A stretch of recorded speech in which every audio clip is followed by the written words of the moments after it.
तो students next जो हम लोग चैप्टर पकड़ रहे हैं वो पकड़ रहे हैं nitrogen containing organic compounds.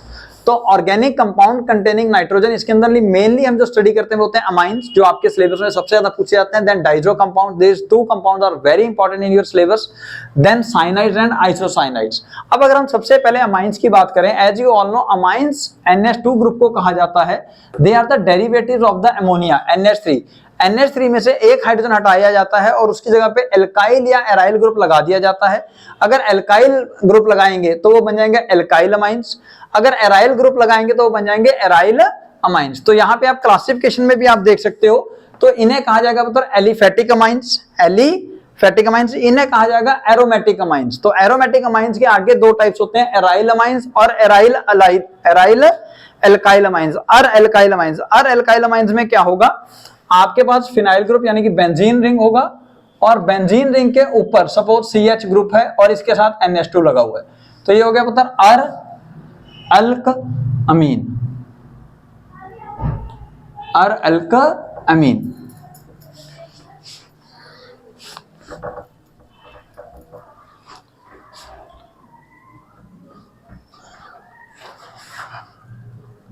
Alkyl अमीन। तो क्लासिफिकेशन के हिसाब से alkyl amines, aryl amines and alkyl amines, इस हिसाब से तीन टाइप्स हो गए हैं आपके अमाइंस के। फिर अगर आप on the basis of number of alkyl और एराइल ग्रुप्स देखेंगे तो अमाइंस जो है वो प्राइमरी, सेकेंडरी और टर्शरी हैं। यानी कि अगर अमोनिया में से एक हाइड्रोजन हटाया और वहां पे एक एल्काइल ग्रुप लगाया आपने तो वो प्राइमरी अमीन है। अगर दो हाइड्रोजन हटाए और दो एल्काइल ग्रुप जो सिमिलर भी हो सकते हैं और डिफरेंट भी हो सकते हैं तो वो सेकेंडरी अमीन है। ऑन द अदर हैंड अगर तीनों हाइड्रोजन हटा दिए जाएं और वहां पे एल्काइल ग्रुप्स लगा दिए जाएं तो उन्हें हम टर्शरी अमीन्स कहेंगे, जो सिमिलर या डिफरेंट हो सकते हैं। क्लियर हो गया पुत्र? देन वी हैव क्वांटरी अमोनियम सॉल्ट्स। क्वांटरी अमोनियम सॉल्ट्स आपको याद होगा, अमोनियम NH4 पॉजिटिव और उसके साथ कोई भी हैलाइड आयन जुड़ जाए तो वो क्वांटरी अमोनियम सॉल्ट होता है। अगर क्वांटरी अमोनियम सॉल्ट में से अमोनियम के अंदर से हाइड्रोजन हटा के एल्काइल ग्रुप लगा दिया जाए तब वो कहलाएंगे क्वांटरी अमाइंस, क्वांटरी amines. For example NR4X negative. अब यहाँ पे इसकी जो नेमिंग होगी उसमें हम क्या करेंगे, टेट्रा एल्काइल। 4 बारी आपने एल्काइल ग्रुप लिखा है किसके ऊपर, नाइट्रोजन के ऊपर, तो टेट्रा एल्काइल अमोनियम हैलाइड, अगर बाय द वे X जो है आपने हैलोजन लगाया है। उसके बाद आता है they are found naturally in the proteins, hormones, vitamins, nucleic acid, DNA, RNA। Synthetically they are found in the polymers, dyes, drugs यानी कि मेडिसिन के अंदर। एक मोस्ट कॉमनली यूज्ड मेडिसिन जो आपके एग्जाम में काफी ज्यादा आई हुई है that is novocaine. Novocaine dental के अंदर यूज होने वाला एक एनेस्थेटिक ड्रग है। जब आप रूट कैनाल या किसी भी तरह का ट्रीटमेंट कराने जाते हैं तो नोवोकेन जो है ये सुन्न करने के लिए यानी कि एज अ एनेस्थेटिक यूज होता है by the dentist. So this is the important points about the amines. तो बताओ अब अगर हम स्ट्रक्चर ऑफ अमाइंस की बात करेंगे तो इसके दो स्ट्रक्चर बनते हैं, इलेक्ट्रॉनिक स्ट्रक्चर और एक ऑर्बिटल स्ट्रक्चर। इलेक्ट्रॉनिक स्ट्रक्चर के अंदर आप प्राइमरी अमीन्स के लिए देखिए, सबसे पहले आप नाइट्रोजन के आउटर मोस्ट शेल में जितने इलेक्ट्रॉन है 5 वो ड्रॉ करिए और उनमें से एक एक इलेक्ट्रॉन जितने भी नंबर ऑफ आपके पास हाइड्रोजन या एल्काइल ग्रुप है उनके साथ शेयर कर दीजिए, तो then you will get this type of structure. ये और ये रह जाएगा आपके पास लोन पेयर, ये ठीक है उत्तर। तो ये प्राइमरी अमीन है, ये सेकेंडरी अमीन है और ये टर्शरी अमीन्स है, ठीक है। और ये 3D में स्ट्रक्चर है, ये 2D में जस्ट पिक्चर की फॉर्म में आपको शो किया गया है। अगर आप बात करेंगे ऑर्बिटल स्ट्रक्चर, तो ऑर्बिटल स्ट्रक्चर समझने से पहले आपको हाइब्रिडाइजेशन देखनी पड़ेगी। हाइब्रिडाइजेशन के लिए Z निकालिए, Z यहाँ पे है 4। क्यों? क्योंकि कितने नंबर ऑफ लोन पेयर और बॉन्ड पेयर है वो देख सकते हैं आप। तो यहाँ पे 3 बॉन्ड पेयर और 1 लोन पेयर है, तो Z की वैल्यू होगी 4। अगर 4 है तो हाइब्रिडाइजेशन है sp3, तो एक्सपेक्टेड ज्योमेट्री sp3 की क्या होगी, टेट्राहेड्रल। लेकिन टेट्राहेड्रल अगर ज्योमेट्री है वो कब अवेलेबल होती है, जब सारे के सारे चारों बॉन्ड पेयर्स हो। तो यानी कि बॉन्ड एंगल होता है 109.28 डिग्री, जैसा कि मीथेन जैसे मॉलिक्यूल्स में होता है इन 3 डायमेंशन, ठीक है पुत्र। लेकिन यहाँ पे 3 बॉन्ड पेयर है, 1 लोन पेयर है। और आपको ये याद होगा वेस्पर थ्योरी के थ्रू, जहां पे आपको बताया जाता है कि लोन पेयर की रिपल्शन सबसे ज्यादा होती है, फिर लोन पेयर बॉन्ड पेयर की, और फिर बॉन्ड पेयर की, यानी कि बॉन्ड पेयर में रिपल्शन सबसे कम होती है। तो यहाँ पे एक लोन पेयर अवेलेबल है, ये जो मैं ब्लू मार्क से बता रहा हूँ ये है आपका लोन पेयर, और यहाँ पे ये अवेलेबल है पुत्र एज अ बॉन्ड पेयर्स, ठीक है। All are sp3 hybridised, sp3 जो ओवरलैप करके रिजल्टिंग जो स्ट्रक्चर बनाएंगे वो आपका कैसा होगा, पिरामिडल, क्योंकि बॉन्ड पेयर जो है वो स्ट्रक्चर में हमें विजिबल नहीं होता, हमें सिर्फ लोन पेयर नहीं विजिबल होता, बॉन्ड पेयर विजिबल होते हैं, तो वो हमें इस तरीके से दिखेंगे। तो इसका जो स्ट्रक्चर है वो कैसा बन गया पुत्र, three dimensionally pyramidal, three dimensionally pyramidal. अब बात करें बॉन्ड एंगल की, तो because of presence of lone pair यहाँ पे जो बॉन्ड एंगल है वो थोड़ा सा डिक्रीज हो जाता है, तो 109.28 या 109.5 डिग्री की बजाय बॉन्ड एंगल आ जाता है 108 डिग्री। ठीक है पुत्र। So this is about amines, primary amines.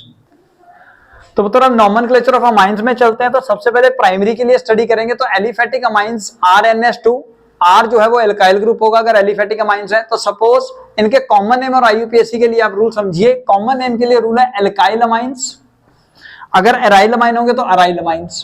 ठीक है जी। और IUPAC के लिए रूल है एल्केन अमाइन, एल्केन में से E हटेगा, amine elk number of carbon atom N single bond, और अमाइन NH2 ग्रुप के लिए। तो सबसे पहले मैंने एग्जांपल लिया है CH3NH2, तो इसका कॉमन नेम हो गया पुत्र methyl amine. IUPAC alkane amine के हिसाब से नंबर ऑफ कार्बन एक है, तो मिथेन अमाइन।